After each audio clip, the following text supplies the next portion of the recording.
আসসালামু আলাইকুম এভরিওয়ান। স্বপ্ন ভাঙা গল্পের তৃতীয় পার্ট। তো চলো বেশি কথা না কইয়া গল্প শুরু করা যাক। হয়তো এটাই তোমার সাথে আজকে আমার সেই দেখা। আরেকবার হয়তো কবে দেখা হবে তা আমি নিজেও জানি না। আমি বললাম, প্রিয়া তুমি কি সব উল্টাপাল্টা কথা বলছো? তোমার কি মাথা খারাপ হয়ে গেছে? আর কি বলছো? তোমার সাথে আজকে আমার সেই দেখা, আজকে আমাদের একটা শুভরাত্রি, এই রাত্রে কেউ এইসব কথা বলে? রিয়া বলল, জানো খুব ইচ্ছে ছিল সুন্দর একটা সংসার করব তোমার সাথে, তোমার সাথে আমার বাকি জীবনটা কাটিয়ে দিব, কিন্তু আমার বাবা তা হতে দিল না। তুমি হয়তো কিছুই বুঝতে পারছো না, তাই তো আমি তোমাকে বুঝিয়ে বলি। আমার খুব ইচ্ছে ছিল বিদেশে গিয়ে ডাক্তারি পড়াশোনা করব, বাংলাদেশের একজন বড় ডাক্তার হব, কিন্তু আমার বাবা আমাকে দিল না বিদেশে পড়াশোনা করার জন্য। বিদেশ থেকে এসেও তো আমাকে বিয়ে দিতে পারতো তোমার সাথে, কিন্তু বাবা সব শেষ করে দিল। কিন্তু আমি আমার স্বপ্ন শেষ হতে দিই নাই, এজন্য লুকিয়ে বাবাকে না বলে বিদেশে কলেজে ইন্টারভিউ দিয়েছি। সেখানে সেই কলেজে আমি চান্স পেয়েছি। কালকে সকালে আমার ঢাকাতে থাকতে হবে, সকাল 8টায় আমার এয়ারপোর্ট থাকতে হবে, সেখান থেকে বাংলাদেশ টু যুক্তরাষ্ট্র। আর এখন বাইরে আমার বান্ধবী দাঁড়িয়ে আছে আমাকে নেওয়ার জন্য। এখন তুমি বলো, এই বিয়ের জন্য কি আমি আমার স্বপ্ন ছেড়ে দিব? রিয়ার কথা শুনে আমি টপ করে নিচে বসে পড়লাম। কথা বলার শক্তি হারিয়ে ফেলেছি। যাকে এত ভালোবাসি মন থেকে, যাকে নিয়ে এত স্বপ্ন দেখেছি, সেই আজকে আমাকে ছেড়ে চলে যাবে। আমি বাঁচবো কি করে? এই কথাটা সে একটু চিন্তা করলো না। রিয়া আমার কাছে এসে নিচে বসলো। রিয়ার চোখে পানি দেখতে পারছি আমি। এই মুহূর্তে আমার মনে হচ্ছে আমার থেকেও রিয়ার স্বপ্ন বড়। রিয়া বলল, প্লিজ কিছু একটা বলো, তুমি বিশ্বাস করো, আর 4 বছর পর আমি আবার তোমার কাছে ফিরে আসবো। আমি বললাম, আমি না হয় বলবো তুমি চলে যাও, বাধা দিব না। যখন তোমার পরিবার আর আমার পরিবার প্রশ্ন করবে তুমি কই, তখন আমি কি বলবো? রিয়া বলল, আমি তোমার বউ, আমি তো তোমাকে বলেই যাইতেছি, তুমি সব সামলে নিতে পারবা আমি জানি। আমি বললাম, সত্যি তুমি চলে যেতে চাও রিয়া? রিয়া বলল, আমার শেষ একটা স্বপ্ন, এটা পূরণ হলে আর কিছু লাগবে না আমার, পরে তোমাকে নিয়ে সারাটা জীবন পার করে দিব। আবার রিয়ার ফোনটা বাজতে লাগলো। আমি বললাম, যাও, ফোন ধরতে হবে না। রিয়া আমাকে একটা চুমু দিয়ে বলল, রিয়া বলল, আমার লক্ষ্মী স্বামী, তুমি চিন্তা করো না, আমি তোমার কাছে আবার ফিরে আসবো, বড্ড বেশি ভালোবাসি যে তোমাকে। আমি বললাম, কোন দিক দিয়ে যাবে? রিয়া বলল, জানালা দিয়ে পালিয়ে যাব। আমি বললাম, যাও যাও। চোখ দিয়ে কেমন যেন পানি পড়বে মনে হচ্ছে, কিন্তু চোখের পানি আটকে রাখলাম। রিয়ার সামনে কান্না করা যাবে না। রিয়া বলল, আমি জানি তুমি আমাকে স্বপ্ন পূরণ করতে সাহায্য করবে, এটা আমার দীর্ঘ বিশ্বাস ছিল। আর যদি কেউ আমাকে খুঁজতেও যায়, বলিও পাবে না, অযথা খুঁজাখুঁজি করে লাভ হবে না। আর আমি কই আছি এটা তুমি কাউকে বলবে না, এটাও আমি জানি। তুমি আমার লক্ষ্মী স্বামী। আমি মানিব্যাগ থেকে রিয়াকে 20,000 টাকা বের করে দিলাম। আমি বললাম, এই টাকাগুলো সাথে রাখো, এর থেকে বেশি টাকা আমার কাছে নেই, যদি দরকার পড়ে আমাকে ফোন করিও, পরে দিবনি। রিয়া তাড়াতাড়ি করে জানালার কাছে চলে গেল, আবার পিছন ফিরে আমার দিকে তাকিয়ে আছে। হঠাৎ দৌড় দিয়ে আমার কোলে উঠে লিপ কিস করতে লাগলো। কিছুক্ষণ পর দুজনেই হাঁপিয়ে গেলাম। রিয়া বলল, অনেক কষ্ট হচ্ছে তোমাকে ছেড়ে যেতে, আমাকে মাফ করে দিও। আমি বললাম, আরে সমস্যা নাই, তুমি তো আবার আসবেই, যাও, তোমার বান্ধবী তোমার জন্য অপেক্ষা করছে। ওয়ানেক্স হচ্ছে সবচেয়ে বিশ্বস্ত বুকমেকার, পিএসজি এবং সিরিয়া এই অ্যাপের অফিসিয়াল পার্টনার। এই অ্যাপে আপনি cricket, football, tennis live match দেখে এবং তাদের ভবিষ্যৎবাণী করে সহজেই অর্থ উপার্জন করতে পারবেন। সেই সাথে বিএমডব্লিউ গাড়ি, আইফোন, ল্যাপটপ এবং আরো অনেক নগদ পুরস্কার জেতারও সুযোগ রয়েছে। এই অ্যাপটিতে আপনি crash crystal, under and over 21 ইত্যাদি গেম খেলে সহজেই আয় করতে পারবেন। আপনি বিকাশ, নগদ, রকেট, ব্যাংক, ক্রিপ্টো, পেপাল এবং অন্যান্য সহজ পদ্ধতির মাধ্যমে সহজেই আপনার জেতা টাকা তুলতে পারবেন। এখানে আপনি 24 ঘন্টা 7 দিন গ্রাহক সহায়তা পাবেন। তাই এখনই গুগলে ওয়ানেক্স সার্চ করে প্রথম ওয়েবসাইটে গিয়ে রেজিস্ট্রেশন করুন। আর হ্যাঁ, রেজিস্ট্রেশনের সময় আমার প্রোমো কোড VOTO7 ব্যবহার করে প্রথমবার ডিপোজিটে 20,000 টাকা পর্যন্ত পান। রিয়া এখন আর পিছন ফিরল না, জানালা দিয়ে বের হয়ে গেল। আর আমি তাকিয়ে আছি, চোখ দিয়ে টপ টপ করে পানি পড়ছে। আমি জানি আমার কপালে সুখ লেখা নেই, তাই বলে রিয়া এটা আমার সাথে করতে পারলো? না না, রিয়া তো কিছুই করে নাই। রিয়াকে তো আমি বলছি চলে যেতে, অনেক ভালোবাসতাম রিয়াকে, ও কিভাবে আমাকে ছেড়ে গেল? ও কি আমাকে একটু ভালোবাসে নাই? বুকটা ফেটে যাচ্ছে। হঠাৎ চোখ পড়লো বিছানার উপরে, দেখি বিছানার উপর রিয়ার ফোনটা পড়ে আছে। তার মানে রিয়ার ফোন নিতে মনে নাই। তাহলে কি রিয়ার সাথে আমার কখনোই আর যোগাযোগ হবে না? না না, এ হতে পারে না। দাঁড়িয়ে থেকে জোরে একটা চিৎকার দিলাম, আমার সাথেই কেন এমন হলো, কি করেছি আমি বলে আয়নার মাঝে ঘুষি দিতে লাগলাম, আর 2 হাত দিয়ে রক্ত পড়তে লাগলো। হঠাৎ একটা আয়নার টুকরো ছিটকে এসে মুখের ভিতরে পড়লো, একেবারে ভিজে গেঁথে গেল। কোনো কথা বলতে পারছি না, মুখ আর হাত দিয়ে রক্ত পড়ছে। বাহির থেকে কারা যেন দরজা খুলতে চেষ্টা করছে, কিন্তু পারছে না। আমি আস্তে আস্তে হেঁটে কোনো রকম দরজার কাছে গেলাম। দরজা খুলে দিতেই সামনে দেখি আম্মু। আম্মুর উপরে পড়ে গেলাম অজ্ঞান হয়ে। পরে আর কিছু মনে নাই। যখন আমার জ্ঞান ফিরলো তখন দেখি অনেক বেলা হয়ে গেছে। আর আমার পাশে আমার পরিবার আর রিয়ার পরিবার সবাই বসে আছে। থাকবে না কেন? তাদের সব প্রশ্নের উত্তর এখন আমার কাছে। তবে রিয়ার বাবাকে দেখে বোঝা যাচ্ছে তিনি আমার উপর অনেকটা রেগে আছে। শ্বশুর বলল, বিআই সাহেব, আপনার ছেলেকে জিজ্ঞেস করুন আমার মেয়ে কোথায়। এ কি, আমি তো কথা বলতে পারছি না, মুখে কি জানি ওরা দিয়ে রাখছে। আমি ভাবিকে ইশারা করে বললাম একটা খাতা আর কলম এনে দিতে। ভাবি তাই এনে দিল, আমি লিখলাম। মিম পড়াশোনার জন্য বিদেশে চলে গেছে আজকে সকালের প্লেনে হয়তো। শ্বশুর বলল, হোয়াট, তুমি এসব কি বলছো? আমি বললাম, যা সত্যি তাই বলছি, ও স্বপ্ন পূরণ করতে গেছে। শ্বশুর বলল, তো তুমি আটকালে না কেন? আমি বললাম, আমার কি করার আছে? আপনার মেয়ে চলে গেলে জোর করে ধরে রাখতে পারতাম, তবে আমি ওকে যেতে দিছি, এজন্য ও শেষ স্বপ্ন ছিল এটা। নুরি বলল, তো আপুর ফোন বন্ধ বলছে কেন? আমি বললাম, তোমার আপু ফোন নেয় নাই, ফোনটা রেখে গেছে। রাগে শ্বশুর মশাই আমার আব্বুকে উদ্দেশ্য করে বললাম, তোরে দেখে ভালো মনে হয়, আর তোর পোলা এত নষ্ট কেন? আব্বু বলল, দেখ, আমার ছেলের নামে একটাও খারাপ কথা বলবি না, তোর মেয়ে চলে গেলে আমার ছেলে কি তারে ধরে রাখতে পারবে? শ্বশুর বলল, তোর ছেলে আমার মেয়েকে কি করেছে জিজ্ঞেস কর, নাকি আমার মেয়েকে মেরে ফেলেছে। আব্বু বলল, মুখ সামলে কথা বল খলিল, আমার তো শরীর জ্বলতেছে শ্বশুরের কথা শুনে, কিন্তু আমি কিছু করতে পারছি না, আমি এমনি অসুস্থ। শ্বশুর বলল, কি মুখ সামলে কথা বলবো? তোরা সবাই মিলে যুক্তি করে আমার মেয়েকে বাবা ঠাস করে শ্বশুর মশাইয়ের গালে চড় দিয়ে দিল। শ্বশুর বলল, তুই আমাকে চড় দিলি, তোরে আমি দেখে নিব আমার মেয়েকে যদি না পাই। বাবা বলল, আরে যা যা, কি করতে পারবি তুই আমার জানা আছে। শ্বশুর মশাই সবাইকে নিয়ে চলে গেল। বাবা চোখ লাল করে আমার দিকে তাকিয়ে আছে। বাবা বলল, আজকে তোর জন্য আমার ছোটকালের বন্ধুর সাথে ঝগড়া হলো। এক তো বসে বসে খাস, বাবার উপর কোনো কিছু করতে পারিস না, নিজে একবার টাকা ইনকাম করে দেখ কেমন কষ্ট হয়। আম্মু বলল, কি বলছো তুমি? নিজের ছেলেকে কেউ এই কথা বলতে পারে? বাবা চিৎকার দিয়ে বলল, তো কি করব?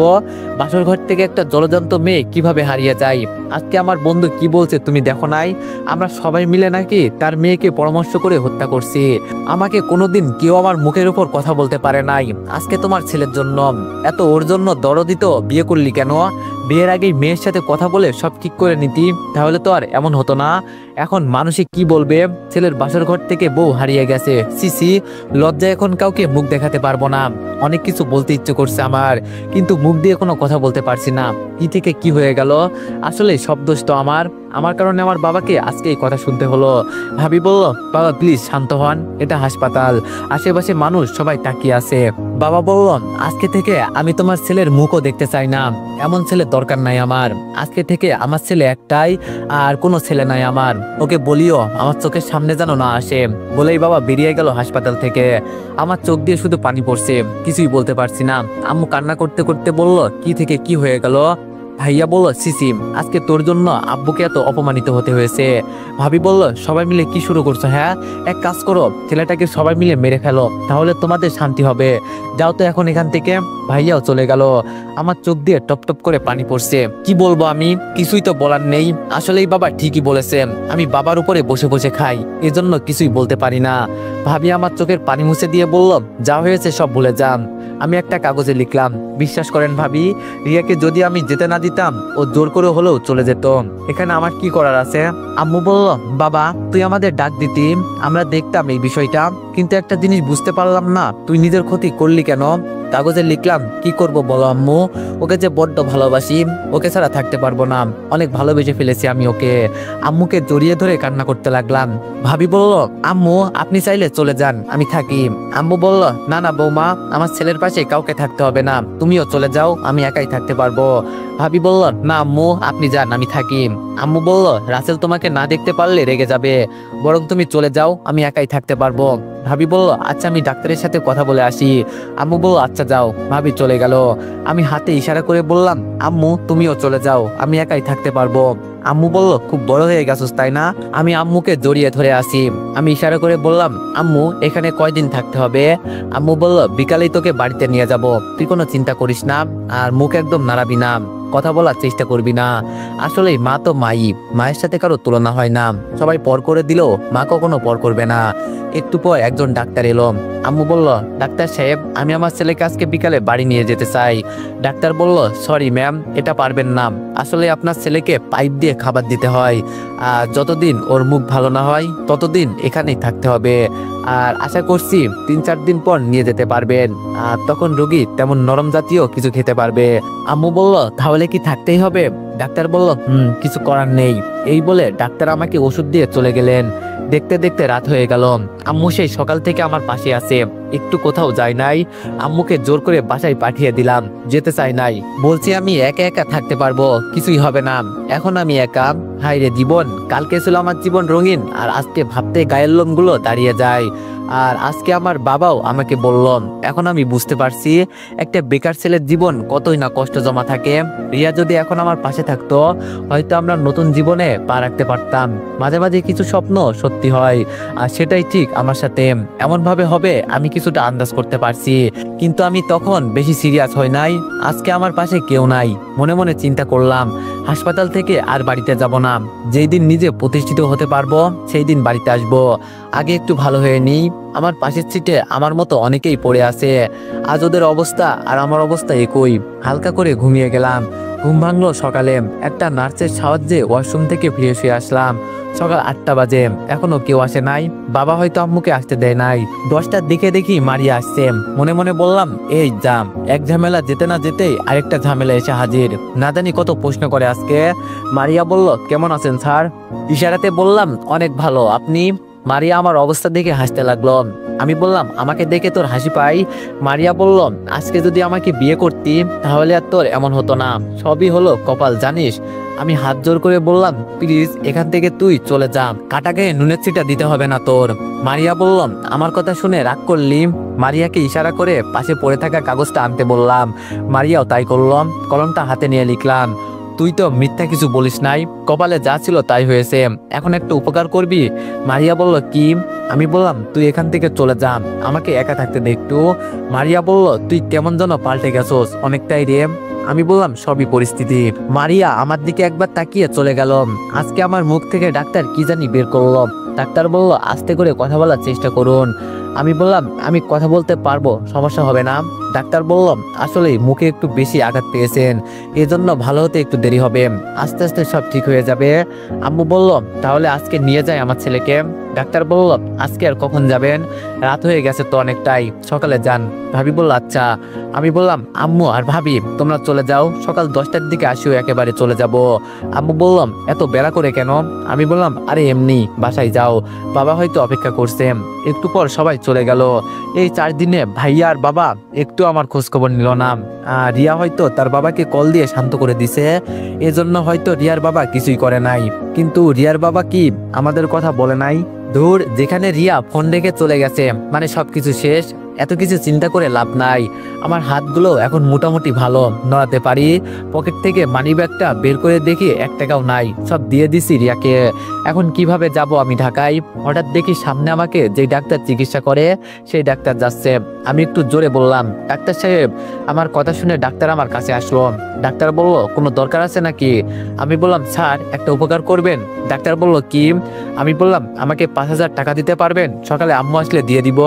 ডাক্তার বলল, আরে এই ব্যাপার সমস্যা নেই, তোমার বাবা এমনি আমার পরিচিত, এই নাও। আমি বললাম, ধন্যবাদ স্যার। ডাক্তার চলে যাওয়ার পর ঘুমাতে চেষ্টা করলাম, ঘুমিয়ে গেলাম। খুব সকালে ঘুম থেকে উঠে বাইর হয়ে গেলাম, স্টেশনে চলে আসলাম। ট্রেনে উঠে আম্মুর ফোনে একটা কল দিলাম। আম্মু বললাম, আমরা আসতেছি। আমি বললাম, আম্মু ডাক্তারের কাছ থেকে 5,000 টাকা নিছি, শেষবারের মতো টাকাগুলো দিয়ে দিও, তোমার কাছে আর টাকা চাইবো না। আর আম্মু, তোমাকে অনেক মিস করি, পারলে আমাকে মাফ করে দিও, বলে কান্না করতে লাগলাম। আম্মু বলল, বাবা তোর কি হয়েছে বলতো, আমরা আসতেছি, তোর কিছু হবে না। আমি বললাম, আম্মু মাফ করে দিও, বিশ্বাস করো আম্মু, আমার কোনো দোষ ছিল না এতে। আম্মু বললাম, আমার মনে হচ্ছে তুই কিছু একটা করতে চলছিস, দেখ বাবা তুই কিছু করিস না, আমি তোর মা এখনো বেঁচে আছি। আমি বললাম, বাই আম্মু, ভালো থাকিও, বাবাকে আর ভাইয়াকে বলিও যদি পারে আমাকে মাফ করে দিতে, বাবা আমার জন্য অনেক অপমানিত হয়েছে, বলেই ফোন রেখে দিলাম। ফোন থেকে সিমগুলো খুলে ভেঙে বাইরে ফেলে দিলাম। ট্রেন আপন মনে চলতে লাগলো। জানি না আমার ঠিকানা যে কোথায় হয়, এমনি অসুস্থ আমি, তার উপরে রাগ করে বাড়ি ছেড়ে চলে আসছি। ট্রেন থেকে নেমে সামনে হাঁটতে লাগলাম। অনেকেই দেখি রাস্তার সাইডে শুয়ে আছে, কেউ আবার ফুটপাতে। হয়তো আজকে রাত আমার ঠিকানাও তাই হতে পারে, টাকা দিয়ে হোটেলে থাকতে পারতাম। কিন্তু আজকে দেখি রাস্তায় থাকলে কেমন লাগে, ওরা তো প্রতিদিন থাকে, আমি না হয় একদিন থাকি, দেখি কেমন লাগে। দোকান থেকে একটা রুটি আর কলা খেয়ে সামনে হাঁটছি। এদিক সেই দিক হাঁটতে হাঁটতে রাত হয়ে গেল। আবার বাবার বয়সী অনেকেই দেখি এক জায়গায় বিছানা করে শুয়ে আছে। আমিও তাদের কাছে গিয়ে সাইডে শুয়ে পড়লাম। কই ছিলাম তুলার বিছানায়, আর আজকে আমাকে থাকতে হচ্ছে রাস্তায়। মানুষের জীবনের কোনো বিশ্বাস নাই। হায় রে জীবন, এই 2 টাকার জীবনের কোনো দাম আছে আমার কাছে নাই। বাবার হোটেলে খাইছি আর ঘুরছি, কিছুই বলতে পারি নাই। আর আজকে নিজের উপরে পড়ছে, বুঝতে পারছি বেঁচে থাকা যে কেমন কঠিন। একবেলা ভাত খাওয়ার জন্য মানুষ কত কিছুই যে করে তার কোনো হিসাব নাই। সব হয় এই পেটের জন্য। এই পেট না থাকলে তো আর এত কষ্ট করতে হতো না। ফোনটা বের করে দেখি রাত 11টা বেজে 30 মিনিট। এই তো সামনে একটা রেস্টুরেন্ট দেখা যায়, হালকা করে কিছু খেয়ে আসি। শোয়া থেকে উঠে আস্তে আস্তে হোটেলের সামনে গেলাম। ভিতরে গিয়ে একটা টেবিলে বসলাম। একটু পর একটা ওয়েটার এসে বলল, কি লাগবে স্যার? আমি বললাম 2টা সিঙ্গারা দাও। ওয়েটার বলল, জি বসুন, নিয়ে আসছি। রেস্টুরেন্টে তেমন কোনো লোক নাই আমি ছাড়াম। ছেলেটা আমাকে সিঙ্গারা দিয়ে ভিতরে চলে গেল। তার মালিক তাকে ডাকছে। কি জানি বড় লোকের যে কত কাহিনী আছে তা তো আর বলা যায় না। হঠাৎ আমার কানে একটা কথা ভেসে আসলো। রেস্টুরেন্টের মালিক বলছে, ওই ছেলেটা কি আর আসবে না? ওয়েটার বললাম, না স্যার, আসবে না। আর স্যার, ওর সাথে আমার কথা হয়েছে, ও নাকি দেশের বাইরে চলে যাবে। মালিক বললাম, বুঝতে পারছি। তুমি তো আর একা সবকিছু সামলাতে পারবে না। তোমার পরিচিত কোনো ছেলে থাকলে নিয়ে আসিও, বলিও বেতন ভালো দিব।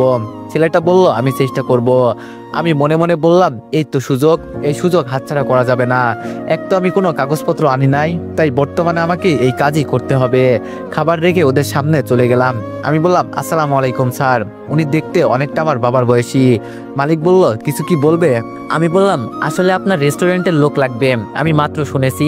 মালিক বলল, একটা ছেলে চলে গেছে, আর ও একা কাজ করতে পারবে না, এজন্য লাগবে।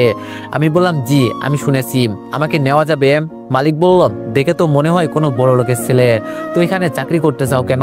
আমি বললাম, সে অনেক কাহিনী, পরে একদিন বলবো, আগে বলেন আমাকে চাকরি দিবেন কিনা। মালিক বলল, ছাড় বা কিছু বলা লাগবে না, আমাকে মামা বলে ডাকবে। আমি বললাম, জি মামা। মামা বলল, পারবে ওর সাথে কাজ করতে? আমি বললাম, জি পারবো, আপনাকে চিন্তা করতে হবে না, শুধু আমাকে কাজ বুঝিয়ে দিবেন। মামা বললাম, আচ্ছা তাহলে তো হয়েই গেল। কালকে সকাল 5টায় চলে আসবা, আর তোমার ডিউটি 5টা থেকে রাত 8টা পর্যন্ত, বেতন 11,000 দিব। পরে যদি ভালো কাজ করো তাহলে পরে বাড়িয়ে দিব, চলবে তো তোমার? আমি বললাম, জি মামা। চলবে মানে দৌড়বে। মামা বলল, ওর সাথে পরিচয় হও, ও রাজু, এখানে 5 বছর ধরে কাজ করে। আমি বললাম, কি এতদিন? মামা বললাম, আর ওর বাসাও এখানে। আমি বললাম, আচ্ছা আমি তাহলে আসি, এই নেন আমার বিল। মামা বলল, না না, তোমার কাছ থেকে টাকা নেওয়া যাবে না, কালকে যদি না আসো এজন্য তুমি আমার কাছে যেন ঋণী থাকো। আমি একটা হাসি দিলাম, বললাম, মামা চাকরিটা দিয়ে আমার বড় একটা উপকার করলেন, বলে বোঝাতে পারবো না, তাহলে আজকে আসি। রাজুর সাথে একটা টেবিলে বসলাম। রাজু বলল, তাহলে আজকে থেকে আমরা বন্ধু, তো তোমার নাম কি? আমি বললাম, আমার নাম দীপু। বন্ধু তো এমনিতেই হওয়া লাগবে, যেহেতু কালকে থেকে একসাথে কাজ করব। আচ্ছা রাজু, তুমি আমাকে একটা হেল্প করবে? রাজু বলল, বলো কি করতে হবে। আমি বললাম, আসলে আমার থাকার মতো একটা জায়গা লাগবে, এখানে কোনো ভালো ম্যাচ পাওয়া যাবে? রাজু বলল, ও এই ব্যাপার, তুই মামার সাথে থাকতে পারিস, মামার ছেলে মেয়ে এমনকি বউ বিদেশে থাকে, আমাকে বলছিল থাকতে, কিন্তু আমার তো আমার পরিবারের সাথে থাকতে হয়। আমি বললাম, তাহলে তুই মামার সাথে আলাপ করে জানিয়ে দিস আমাকে কালকে। রাজু বলল, ওকে। আমি বললাম, তোর ডিউটি যেহেতু 8টা পর্যন্ত, তুই এখনো যাস নাই কেন? রাজু বলল, বাসায় গিয়ে কি করব বল, এখানে মামা একা একা থাকবে, এজন্য আর আমি বলি বাড়তি টাকা দেওয়া লাগবে না, তাও দেয়। এই যে রাত 11টা বাজে, এর টাকাও কিন্তু দিবে। আমি বললাম, বুঝতে পারছি। এখানে কি দুইজনই কাজ করে এত বড় একটা রেস্টুরেন্ট? রাজু বলল, খুব দৌড়াদৌড়ি করতে হয়, কালকে থেকে বুঝতে পারবি, তবে 2জন হলে এত পরিশ্রম হয় না।